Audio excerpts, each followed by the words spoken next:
Vai ter mulher em cargo de liderança, liderando o conselho administrativo, trabalhando no mercado financeiro? Sim. E se reclamar, vai ter duas, né, Rebeca? Uma prova aqui, eu e Carol. É isso! Hoje vamos falar com essa mulher maravilhosa, super executiva, CEO, que por acaso é minha sócia, pra gente falar como é que as mulheres podem crescer no mercado de trabalho. Nossa, muito obrigada pela sua apresentação. Posso vir aqui mais vezes? Pode, sempre! Venha sempre!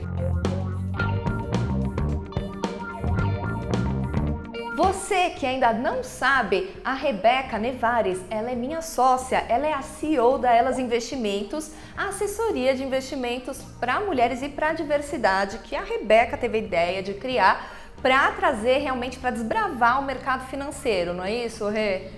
Na verdade até o propósito ele nasceu antes da empresa, né? A gente fala que é desbravar o mercado financeiro pela ótica feminina, trazendo mais diversidade, proporcionar às pessoas o poder de escolher e conquistar os sonhos. Então foi de uma dor que eu tive, Sim. Porque eu acho que é bem isso, quando a gente tem uma dor, a gente para pensar, a gente sai do automático. E é nesse momento que a gente sai do automático que a gente consegue enxergar oportunidades. E foi bem isso que aconteceu comigo. Tá vendo só?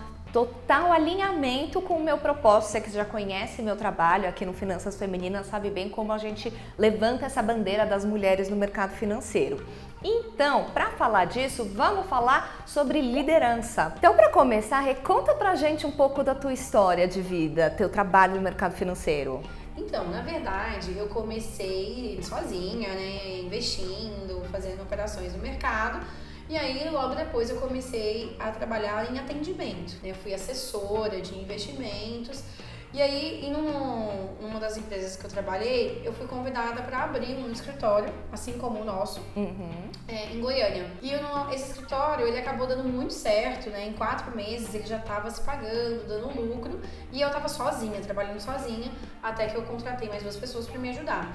E aí, logo que eu contratei essas 2 pessoas, a empresa me falou, uma empresa de 35 anos, super consolidada no mercado, a gente tinha 7 filiais, falou, olha, agora então você vai cuidar de todas as filiais. E de repente, no que eu fazia gestão de 3 pessoas, eu tinha, de repente, 43 pessoas para gerir. Então, quando eu me vi nesse desafio de gerir 43 pessoas de idades diferentes, porque eu tinha gente na minha equipe de 50 anos e eu tinha gente de 21 anos. Então, pessoas diferentes, abordagens diferentes.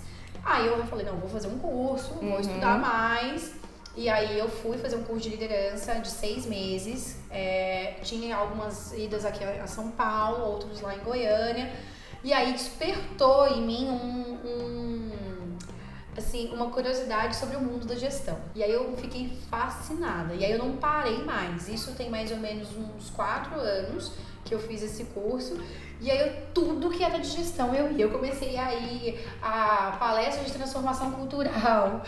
E fui conhecendo muitos líderes, né, muitos CEOs, porque as palestras eram com CEOs. Eu acreditava muito que se eu ouvisse as histórias dessas pessoas, eu poderia ir pincelando coisas que são legais e construindo a minha liderança. Então eu mergulhei nesse mundo mesmo da gestão e comecei a ver coisas novas que, por exemplo, lá no Vale do Silício já estava sendo feita e aqui no Brasil ainda não se falava muito pouco. E eu quis trazer essas novas tendências para minha liderança. E o mercado financeiro é ainda um pouco mais fechado, não é? Mais machista, mais conservador. Só que contra resultado não há argumentos. Porque quando eu assumi essa liderança, tinha algumas filiais, por exemplo, a filial de Porto Alegre, ela estava para fechar. Que na verdade não é nada de novo, gente. O que é? É você escutar o seu liderado. Então você escutar o seu liderado e você construir junto com ele, não é ser chefe, né, como antigamente.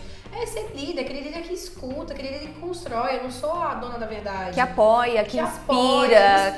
A motivação, ela é intrínseca. Isso até Daniel Pink fala no livro dele, Motivação 4.0. A motivação não é intrínseca, ela já tá na pessoa. Às vezes o que você precisa é apertar um botão para voltar aquilo. É óbvio que as pessoas, naturalmente, essa é uma pesquisa do Instituto Gallup, ele fala que 10% das pessoas nasceram para ser líderes, 90% precisa ser liderado. Não é que quer dizer que você nasceu, você pode desenvolver. E aí desenvolver a liderança não é desenvolver defeitos. A psicologia positiva também fala muito. Se você botar as pessoas num gráfico, assim, você vai ver, tem lá as pessoas na média. E tem uma pessoa abaixo da média e uma pessoa acima da média. Uma pessoa que está abaixo da média, se ela desenvolver os defeitos dela, o que vai acontecer com ela é ir para a média. Enquanto se eu desenvolver o que eu já sou boa, eu pulo acima da média. Sensacional isso. Então, se eu sou boa em comunicação, eu vou estudar ainda mais sobre, porque eu vou me tornar uma referência daquilo. Sim. Eu não vou largar meus defeitos de lado, mas eu vou administrá-los e focar menos tempo nele. Esse pensamento, esse mindset, é o que os líderes de grandes organizações exponenciais que estão aí há anos pensam. Eles focam nas habilidades deles. E aí as pessoas que estão embaixo dele são as pessoas que ele precisa. Então, você como líder, você precisa de ter pessoas melhores que você em vários ambientes. Então, quando você entende isso e tira o ego, porque o líder não tem que ter ego. O líder não pode. É claro que o ser humano naturalmente ele tem, né, cara? Sim, é difícil e é uma luta ali no dia a dia para você manter o seu ego sob controle. Rebeca Emília, fica quietinha. Dê o nome pro seu ego. Rebeca, se aquieta. É isso. Isso é um trabalho de autoconhecimento, que você Sim. tem que entender quais são os seus pontos fracos mesmo e ter a humildade de falar, eu não sou boa nisso, me ajuda nisso. A liderança, ela é solitária. Ela é um pouco solitária, porque tem muitas coisas que eu gostaria de falar mais com a minha equipe, mas eu sei que se eu falar, pode ser que eu vou desestabilizar e a produtividade vai cair por algo que eu sei que eu vou resolver de outra forma. Então, às vezes, você precisa compartimentar as informações. Isso não é falta de transparência, não. Mas é saber falar o que tem que falar nos momentos certos. E eu já vou falar um pouquinho mais sobre liderança e mulheres, mas antes quero aproveitar e te fazer um pedido.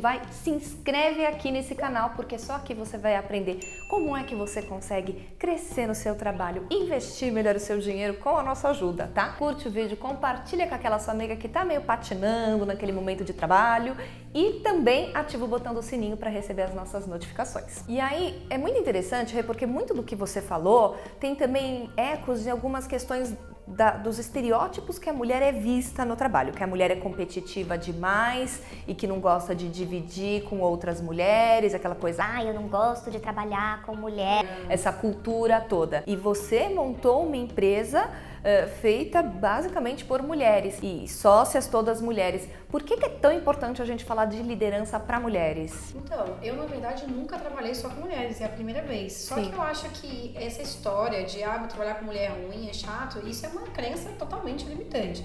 Porque não é a questão da mulher que é difícil trabalhar. É o ser humano, gente. Quando você está falando de negócios, nada mais é do que pessoas. São pessoas que consomem, são pessoas que criam soluções, são pessoas que trabalham. Então a gente está falando do ser humano, seja mulher, seja homem. A dificuldade é de lidar com as emoções.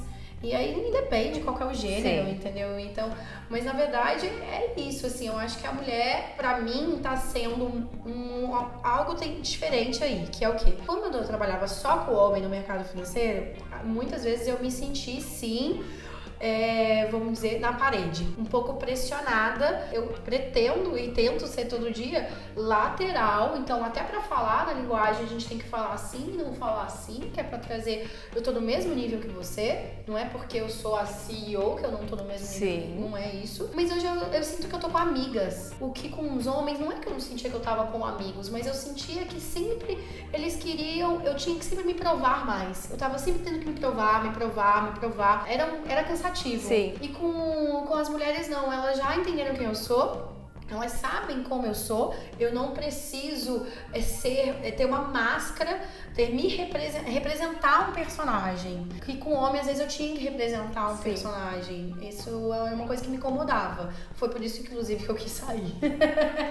E aí, montou essa maravilhosa assessoria Elas. Conta rapidinho da Elas do nosso trabalho, porque eu tô aqui fazendo e mostrando aos poucos aqui para minha turma do Finanças a importância desse trabalho que a gente está fazendo. Conta assim rapidinho pra gente fechar. Então, porque a gente via muito que o mercado financeiro não se comunicava com as mulheres.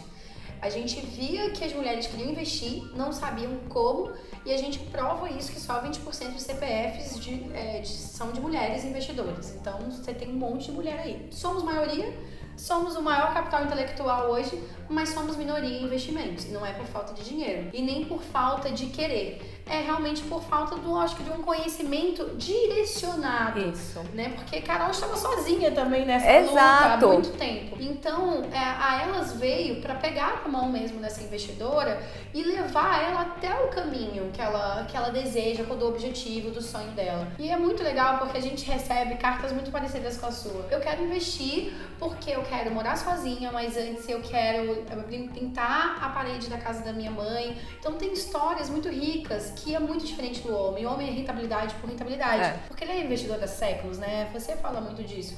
A mulher não. A mulher ela quer investir porque ela tem um objetivo por trás, um sonho, algo que é até mais emocional. Então essa comunicação não estava sendo feita e a gente quer mesmo desbravar por essa ótica porque a gente acredita que a gente transforma uma sociedade falando de educação financeira com mulheres. Exatamente, tá vendo só que sócio eu achei? Para conhecer mais sobre a Rebeca e também ver mais ela em ação, tem cada 15 dias, na realidade, um programa que ela apresenta no canal da Elas, que é o De Frente com Elas, com um talk show maravilhoso com mulheres incríveis. Então, se você ainda não assistiu, está aqui para você assistir um episódio, tá? Quero ver você lá e não deixa de se inscrever também no canal da Elas. E se você quer a nossa ajuda para investir, fica tranquila porque você está no lugar certo. Manda um e-mail para falecomelas@elasinvestimentos.com.br ou então clica no link que tá aqui na descrição que a gente te ajuda, tá bom? Rê, super obrigada por ter vindo aqui. Obrigada. Obrigada. Um beijo enorme, até o próximo.